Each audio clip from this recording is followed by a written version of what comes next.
Welcome to 247 Real Talk. I'm your host, Julian Perry, and it's a pleasure to be here for my first official episode of 2026. The last episode you received, wishing you Happy New Year's, was actually recorded at the end of 2025, and because I publish on Fridays, you got the New Year's message for what I thought was January 2nd, 2026, if I'm correct. That was also last Friday, the 94th birthday of my father, and I am so blessed to have my dad still.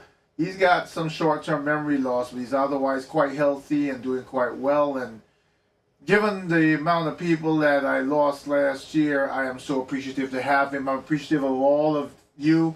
Thank you for continuing to support me. I saw some new subscribers come in, and I'm so appreciative for you. I hope the message resonates, especially as we go into a time in a new year where there's so much uncertainty. This won't be a long episode, but I will focus on a quote from Martin Luther King Jr. that says, "We must walk on in the days ahead with an audacious faith in the future." We must walk on in the days ahead with an audacious faith in the future. So sit back, relax, and I'll be right back.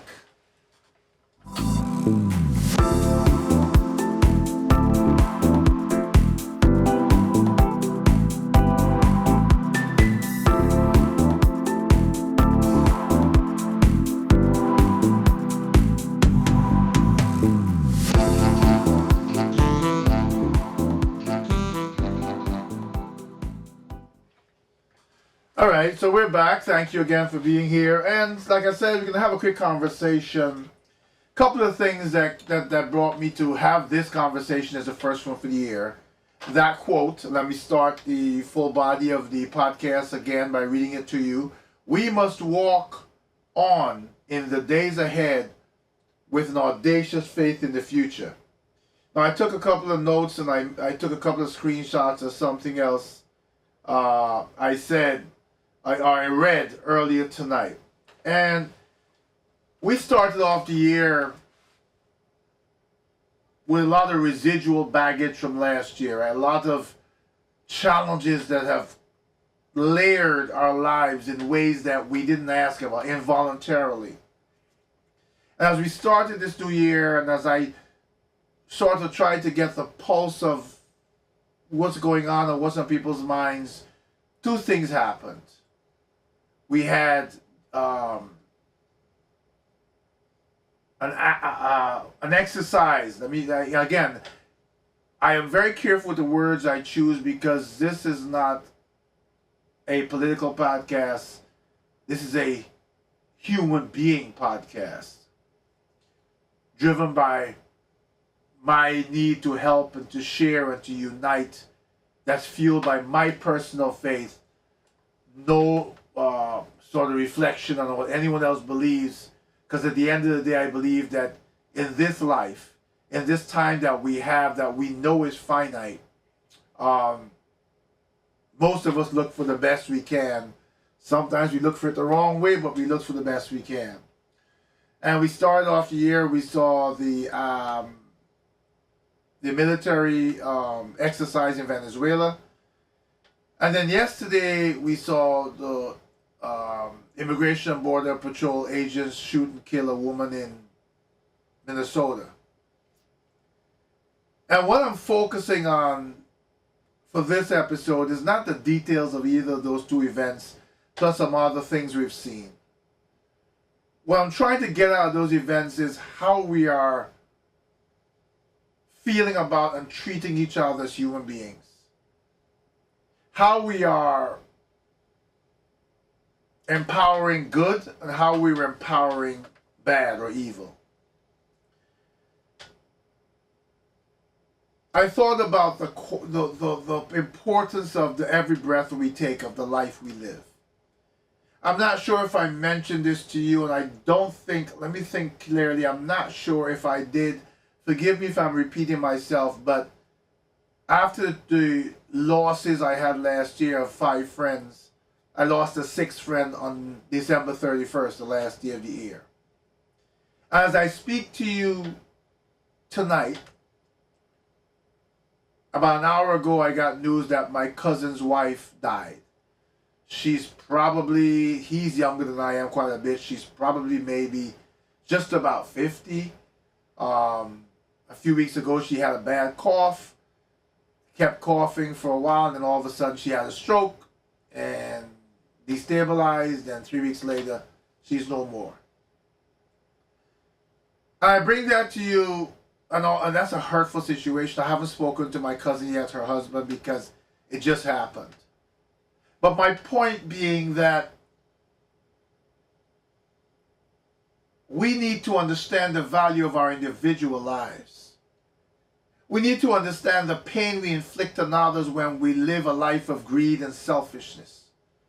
And we need to understand when we decide as human beings without the power to make any political decisions or anything, with the power only to make decisions about our lives, decide to define our differences by fallacies and truths that we know to be, but we've decided to accept and condition our lives where lies and untruths become our reality and become the foundation of what we stand on to differentiate ourselves from others in our population. I say that in that manner, and I thought about it when I read this.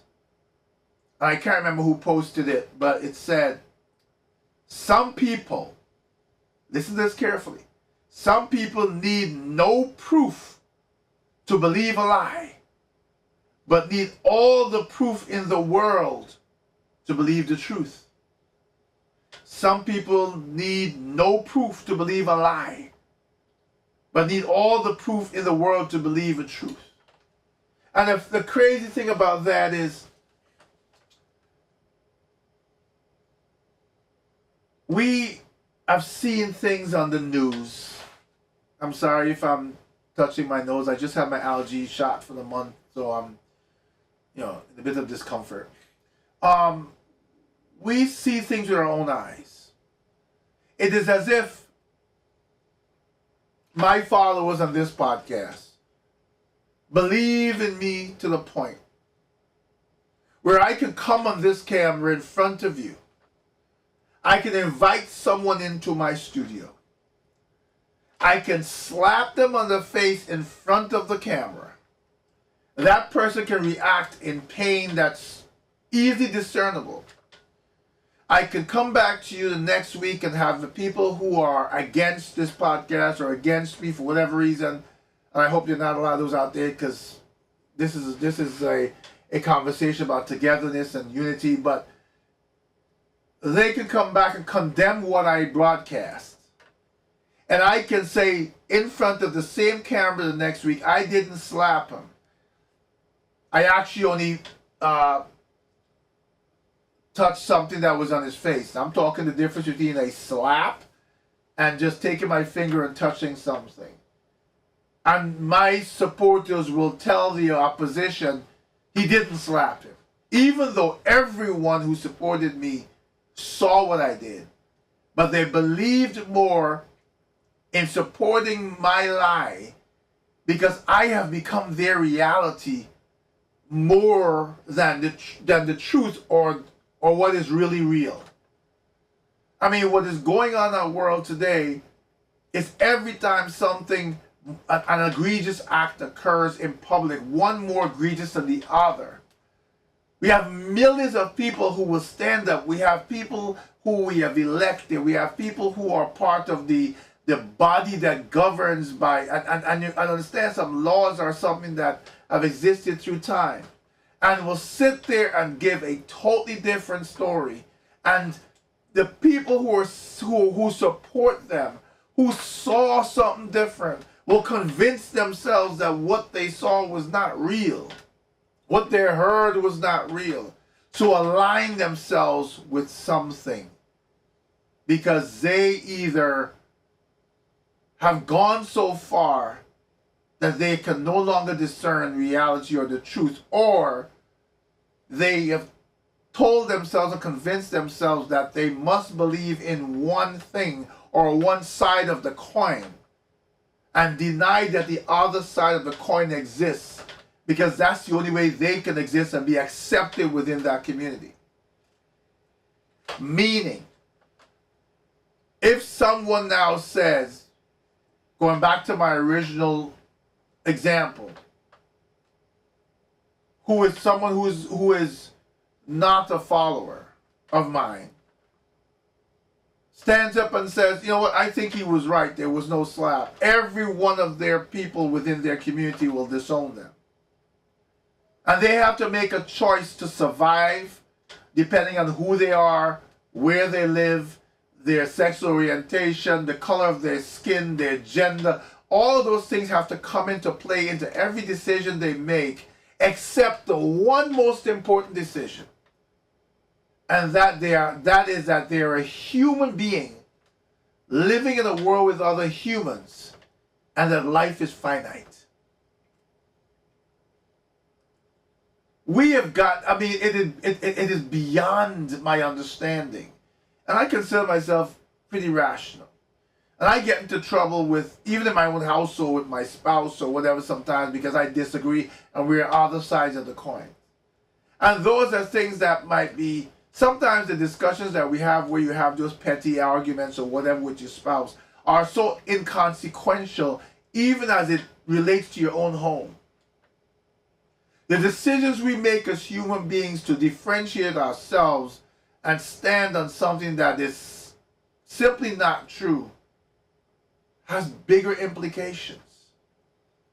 Implications to the point where people are willing to hurt others, to destroy people's lives, to take lives, rather than unite. And notice in my conversation, I'm talking about everything that's going on around us. I refuse to call a name, I refuse to pick a side, because the principles of what I'm telling you are life principles. Everything that happens in front of us, we all see it. We may not see it the same. We may not see its implications as the same, but we all see the same thing. And there are instances where we both can see, two people can see something, and the way their minds and their eyes and their brains interpret it, there are slight differences. But those times are when things are so closely connected and not easily discernible that we have debates as to what's truly the case. But every day in our lives now, we have a country, we have a world where people have picked polarized opposites. And there is no way that there is anything that's not discernible, or that the differences are not so with distinction that we have a problem choosing what's right from wrong. When we get to a point where we're living a life where everything who we are becomes based on untruths as a matter of survival. Who we are has morphed into a dependency on untruths to have a reality. I know that sounds convoluted, but when our reality is completely based on untruths that we have embraced and rationalized and made our reality, so much so that we're willing to use it to create suffering for others, to create segregation, to use it as a catalyst to separate ourselves from others, and as a catalyst to something that breathes violence, that destroys unity. We have a problem. And the worst part is, there is no question that we know what's wrong, what's right. I've got friends of mine who have differences with things I believe. And it's mind-boggling to listen to them sometimes. And you look at them in awe because they have gone so far over the edge that the most ridiculous things become their reality. And it's almost like a joke, like I'm living in a dream, and somebody's gonna pinch me and wake me up in a moment, and I'm gonna look back and I'm gonna laugh, and I say, that's the only thing that makes sense, that it was a dream. But what's not a dream is that people are being hurt, lives are being lost, livelihoods are being impacted, health care, all these things that make us human as individuals, even our mental capacity and our mental stability and our sanity. All these things are being impacted by a few who've understood how fragile, how easily swayed we are, and have decided that we belong in this world becomes a chessboard. And those of us who are not within that top percent of affluence and power become pawns. And we're moved across the chessboard with amusement, like someone who's moving a pawn, and knowing that if they place it in front of the rook, it's going to be immediately eaten. But they're going to do that anyway because they want to see it happen, and then they want to see how the next moves happen and how people react, all to their amusement or for their gain. We have to get to a point where this entire country and world, government and people, can live in a space where everyone can find peace and can find the ability to survive and live a life without controversy, should they choose to. Those who don't can be dealt with laws that are humane and equal for all of us. But most importantly, we have to learn to live together as human beings, to recognize when the person next to us is being impacted in any manner, and be willing to offer them a hand of help rather than a hand of, what do I want to say, of not hurt, but a hand of ignorance. We have to be willing to help each other and see the differences as humans. And I take this back to us rather believing in a lie, that there's no proof, than demanding proof for something that is blatantly true. I watch the news as a podcaster and watch how we as people everywhere, here, near and afar, abroad, find such power and joy in difference and in winning and in watching someone being humiliated and hurt. How much narcissism is becoming the norm and an acceptable personality in today's world. We would rather ridicule someone who is begging because they're legitimately hungry, because there's a story to their life that we don't even know, than lend them a helping hand. We rather watch someone who is begging, and rather than help them out of humanity, stand in judgment and giggle and laugh with our friends as we sit there discussing how they got the way they are without knowing the facts. Each and every day people are dying for different reasons. All 6 of the people I lost last year died from health reasons. But their death left such a void in me and in others even closer to them, their immediate brother and sister and father and husband and child. We can't escape that. And I'll tell you this in closing. the last friend that I lost last year, December 31st, what's happening right now is he didn't have any children, but he has siblings. And they're already fighting over, he was kind of like the guy who had the house and the cars and the motorcycles and he loved his toys, but he was a nice guy. And his siblings are now fighting to get a hold of what he had to sell to gain the money.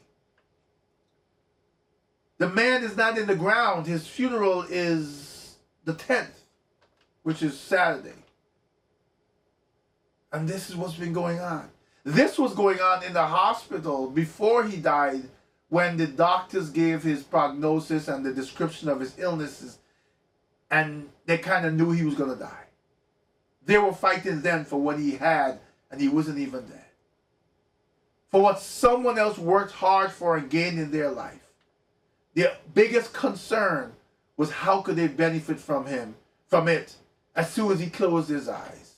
And no doubt in my mind, some of them were wondering, would he hurry up and close his eyes? This is who we've become. We should be ashamed of who we've become. Regardless of who or what you believe in, regardless of whether you're a person like me of faith or whatever you are, as a human being, knowing that if tomorrow you won $10 billion or $500 billion and became the richest person on earth, that the next day without any control could be the end of your life here, and none of that matters.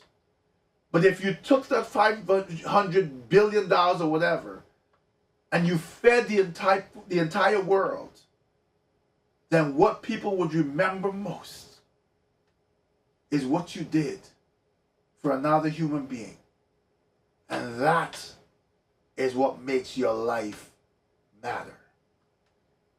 Remember the quote from Martin Luther King. Let me go back to it to get it correct.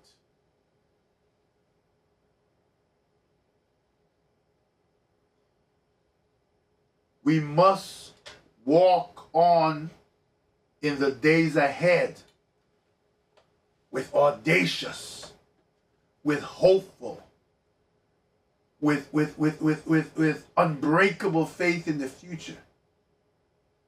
Faith that in this world that is finite to us, that humankind, that humanity, that unity, that kindness, that love for ourselves and each other will ultimately prevail. Until the next time, please take care of yourselves and each other.